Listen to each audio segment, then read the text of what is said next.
Tonton video ini sampai selesai agar Anda tidak gagal paham.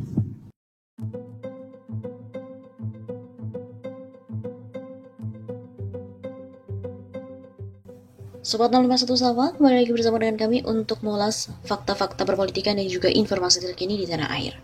Terkuak, BPJS Ketenagakerjaan ternyata anggarkan 3,1 miliar rupiah untuk main golf. Netizen bilang rezim paling edan. Pegiat media sosial Helmi Felis tidak habis pikir dengan kelakuan para pemangku kebijakan, terutama yang ada pada BPJS Ketenagakerjaan. Pasalnya, belum usai heboh soal aturan jaminan hari tua, JHT hingga kini masyarakat juga digegerkan dengan temuan anggaran 3,1 miliar rupiah, di mana digunakan BPJS Ketenagakerjaan untuk para pejabat bermain golf. Hal itu diketahui dari postingan akun @rakyatpekerja di Twitter. Laporan BPJS Ketenagakerjaan tahun 2019, 3 miliar buat main golf. Tulis admin @rakyatpekerja dikutip dari redaksi idxchannel.com pada Kamis 24 Februari.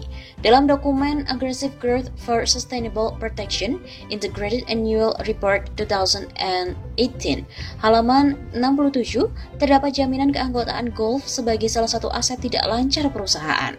Tertulis, jaminan keanggotaan golf merupakan membership BPJS Ketenagakerjaan atas fasilitas golf per 31 Desember 2010 sampai 2018 masing-masing sebesar 3,1 miliar rupiah. Karena itu, menurut Helmi, masa saat ini adalah masa rezim yang paling edan. Bagaimana mungkin saat rakyat sedang susah, mereka malah memikirkan anggaran untuk main golf? Rezim ini paling edan, rakyat sudah susah, mereka masih sempat memikirkan anggaran untuk main golf. Begitu ujar Helmi melalui akun Twitternya @helmi_felis pada Kamis 24 Februari. Cuitan Helmi pun mendapatkan dukungan dari warganet sebab memiliki keresahan yang sama, betapa tidak iuran yang dikumpulkan dipakai seenaknya saja. Iurannya maksa pakai peraturan, dipakai enak jidatnya, ujar akun Derafa. Namun begitu ada juga yang memiliki pandangan lain. Menurutnya dana tersebut bukan untuk main golf, melainkan untuk keanggotaan golf yang bisa dijadikan aset. Itu mah bukan main golf, tapi keanggotaan golf untuk jadi aset bisa disimpan, diperjualbelikan harganya berlipat-lipat, ujar akun @meitak1. Ada juga yang menganggap Helmi adalah pihak yang cemburu karena tidak diajak bermain golf.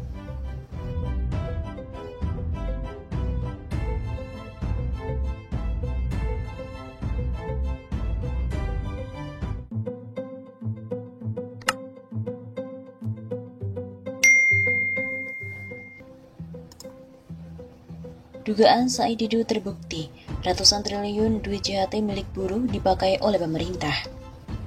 Dugaan mantan Sekretaris Kementerian BUMN Said Didu mengenai dana jaminan hari tua atau JHT digunakan untuk pembiayaan pemerintah terbukti.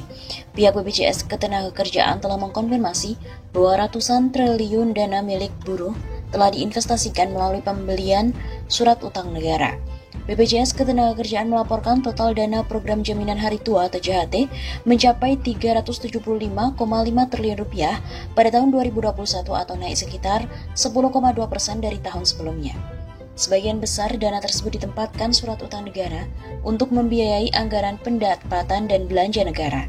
Sebagaimana komitmen kami untuk memastikan pengelolaan dana JHT sesuai dengan tata kelola yang baik dan berpedoman pada ketentuan yang berlaku. Kami mengelola dengan sangat hati-hati dan menempatkan dana pada instrumen investasi dengan risiko yang terukur agar pengembangan optimal, ujar Direktur Utama BPJS Ketenagakerjaan Anggoro Eko Cahyo dalam keterangan resminya. Anggoro juga merinci 65% dana JHT diinvestasikan pada obligasi dan surat berharga di mana 92% diantaranya merupakan surat utang negara. Kemudian 15% dana ditempatkan pada deposito di mana 97%-nya berada pada himpunan bank negara dan juga BPD.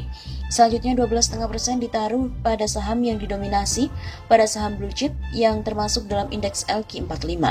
Lalu 7% diinvestasikan pada reksadana di mana reksadana tersebut berisi saham-saham blue chip yang juga masuk dalam LQ45. Terakhir sebanyak 0,5% ditempatkan pada properti dengan skema penyertaan langsung.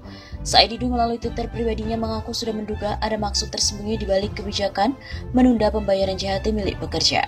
Akhirnya terbukti mention saya beberapa hari lalu. Begitu tulisnya. Ia sebelumnya mencurigai ada maksud tertentu dari pemerintah, sehingga terbit Peraturan Menteri Ketenagakerjaan Nomor 2 Tahun 2022 tentang tata cara dan persyaratan pembayaran manfaat JHT. Dalam permen tersebut, terdapat sejumlah perubahan aturan untuk pembayaran klaim JHT. Kebijakan itu pun menuai protes luar karena dianggap merugikan para pekerja. Apalagi dalam kondisi pandemi di mana pemutusan hubungan kerja atau PHK banyak terjadi, pekerja membutuhkan uang JHT untuk sekedar menyambung hidup atau sebagai modal usaha. Said Didu menduga kebijakan ini ada kaitannya dengan pemerintah yang saat ini mulai kesulitan mendapatkan utang. Sementara pemerintah masih membutuhkan utang untuk berbagai kebutuhan. Di saat yang sama, Bank Dunia sudah mengingatkan agar RI berhenti menerbitkan surat utang negara. Karena makanya kurang peminat surat utang negara dan diminta BI berhenti membeli SUN oleh IMF. Sementara, pemerintah masih butuh tambahan utang, tulis Said Didu. Maka dari itu, menurut Said Didu patut diduga kebijakan ini dalam rangka untuk menahan uang JHT milik pekerja agar dapat dimanfaatkan untuk kepentingan lain oleh pemerintah. Maka upaya menahan uang kelolaan seperti dana JHT di BPJS Ketenagakerjaan agar tidak diambil mungkin ditujukan untuk beli SUN tersebut. Said Didu menambahkan permasalahan utama yang ia soroti bukanlah pembelian SUN, namun ia mempertanyakan mengapa Kemenaker mengeluarkan kebijakan mengenai pengambilan JHT di usia 56 tahun. Masalahnya bukan karena beli SUN, tapi yang dipersoalkan adalah kenapa JHT harus ditahan dan tidak boleh diambil. Artinya pemerintah tidak punya dana untuk beli kembali SUN yang dibeli dari dana JHT saat para pekerja mau ambil uangnya, sehingga harus ditahan. Begitu tandasnya. Anggota Komisi 9 DPR RI fraksi PKS, Kurniasih Mufidiati, prihatin melihat sikap pemerintah yang tidak berpihak pada pekerja. Hal ini terjadi terkait dengan terbitnya Permen Ketenagakerjaan Nomor 2 Tahun 2022 tentang tata cara dan persyaratan pembayaran manfaat JHT. Selain itu, aktivis Malari 74 juga menduga JHT yang cair di usia 56 tahun adalah untuk modal nyapres. Ada dugaan untuk modal nyapres 2024 Peraturan Menteri Tenaga Nomor 2 Tahun 2022 di mana JHT dicairkan pada saat usia 56 tahun. Ada unsur politiknya, JHT bisa cair usia 56 tahun.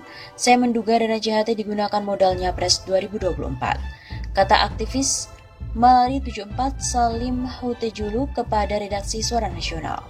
Menurut Salim, Presiden Jokowi mengakui tidak ada visi dan misi menteri dari pernyataan di Permenaker Nomor 2 Tahun 2022 atas sepengetahuan Jokowi. Kata tahanan politik era Soeharto ini, dana JHT diduga dinikmati partai politik. Anggota DPR diam saja, ini diduga mendapat bagian juga.